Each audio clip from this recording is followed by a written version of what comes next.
안녕하세요. 오늘 주의 피홈 케어 직무 교육에 참여해 주신 여러분께 감사드립니다. 오늘은 직장 내 성희롱 예방 교육 시간으로 서로 존중하고 배려하는 행복한 일터를 함께 만들어가기 위한 중요한 시간을 갖겠습니다.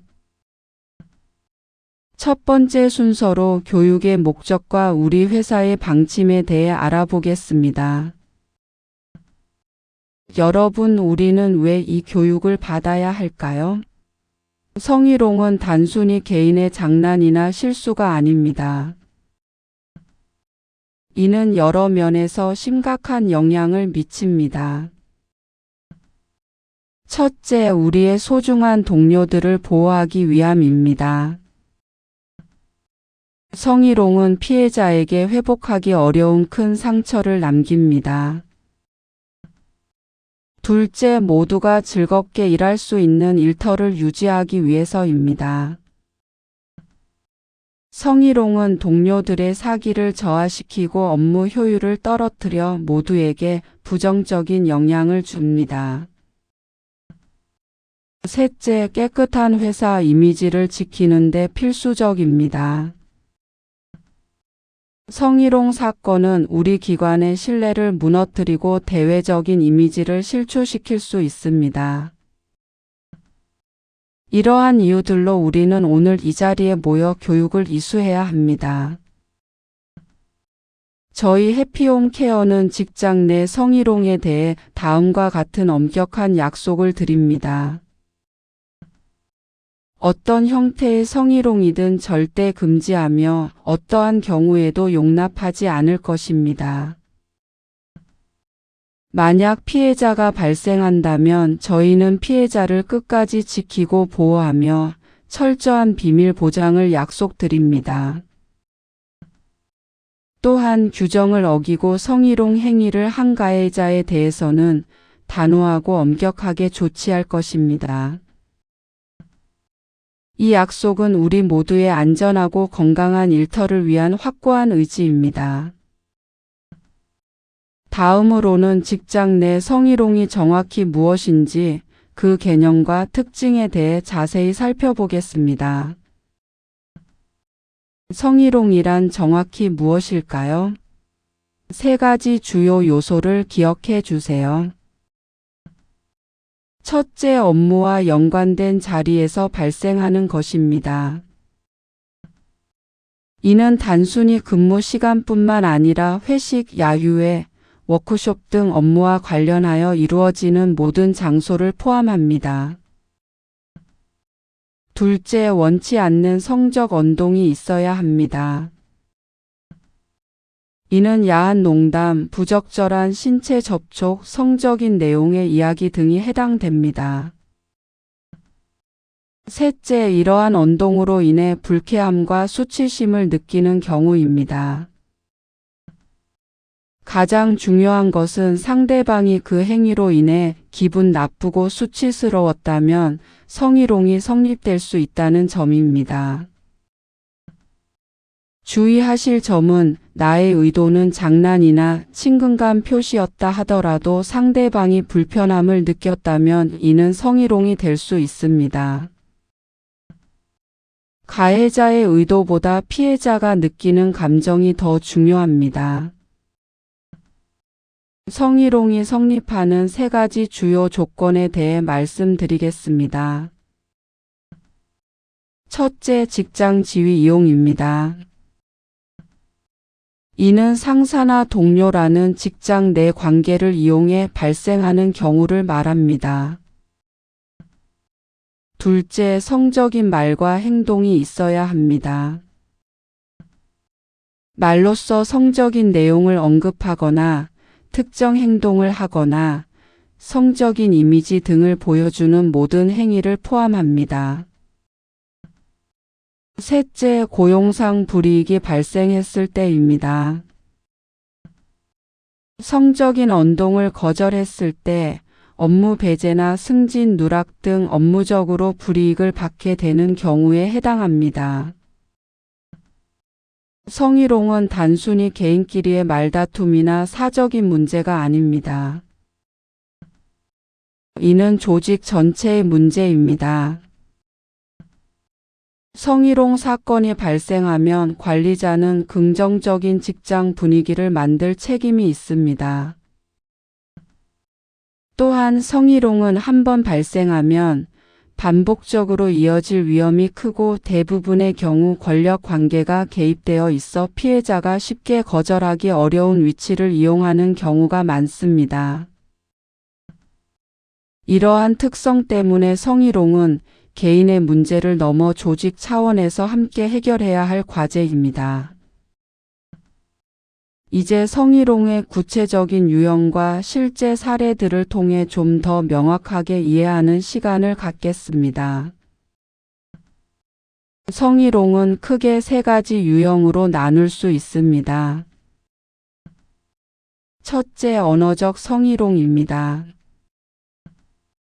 이는 야한 농담이나 음담패설, 외모에 대한 품평, 원치 않는 사생활 질문 등이 해당됩니다. 둘째, 육체적 성희롱입니다.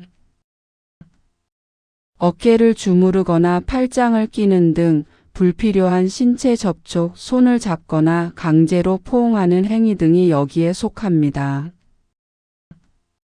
셋째, 시각적 성희롱입니다. 야한 사진이나 영상을 보여주거나 특정 신체 부위를 뚫어지게 쳐다보는 행위 등이 해당됩니다. 이 세 가지 유형 모두 직장 내에서 성희롱으로 간주될 수 있습니다. 실제 사례를 통해 살펴보겠습니다. 첫 번째는 회식 자리에서의 성희롱 사례입니다. 시설장이 회식에서 김 선생님의 손을 잡으며 옆에 앉아서 술 한 잔 따라봐 김 선생은 손도 참 고와라고 말했습니다. 이는 명백한 육체적, 언어적 성희롱에 해당합니다. 시설장이라는 우월한 지위와 거절하기 어려운 회식 분위기를 이용한 잘못된 행동으로 볼 수 있습니다. 두 번째 사례는 업무 도중 발생한 성희롱입니다. 동료 요양보호사가 어르신을 케어하는 중에 요즘 남편이랑 사이 좋아? 어제 뭐 했어? 라며 사생활을 반복적으로 물어본 경우입니다.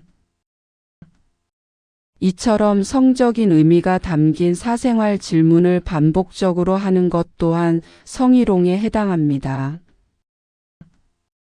아무리 친한 동료라 할지라도 상대방이 불편함을 느낀다면 이러한 질문은 삼가야 합니다.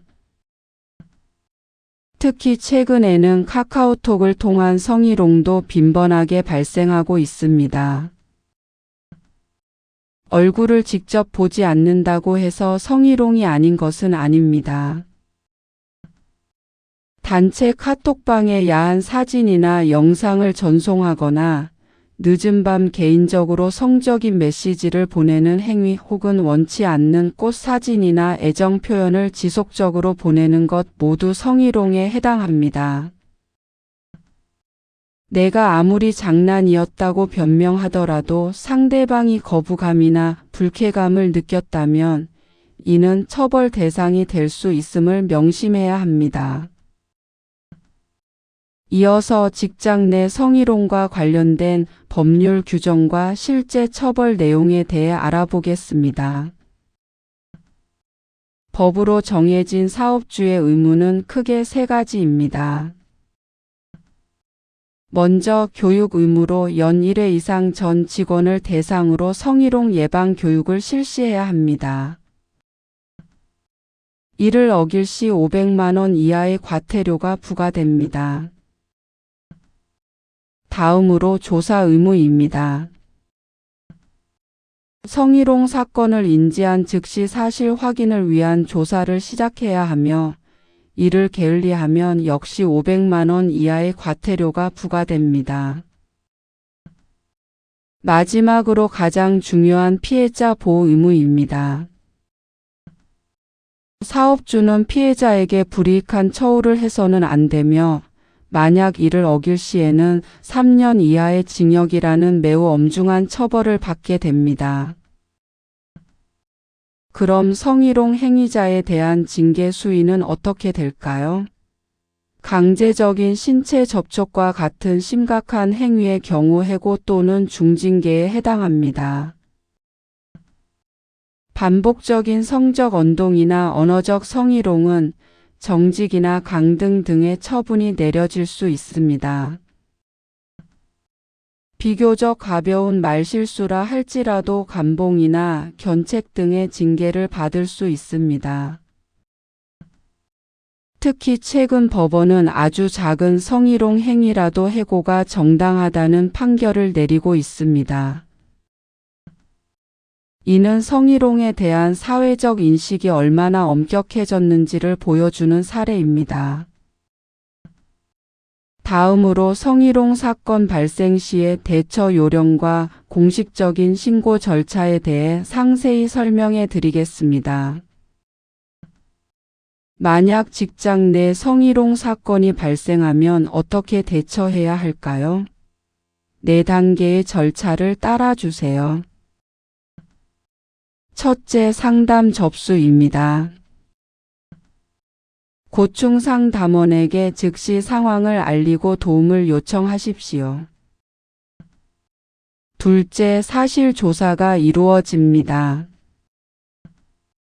이 과정에서 필요한 증거와 증언을 확보하게 됩니다. 셋째, 징계 심의를 위해 징계위원회가 개최됩니다. 마지막으로 결과 조치가 실행됩니다. 2단계에서 피해자는 보호받고 가해자는 적절한 처벌을 받게 됩니다. 이 모든 과정에서 피해자 보호를 최우선으로 합니다. 피해자와 동료를 위한 행동 지침도 중요합니다.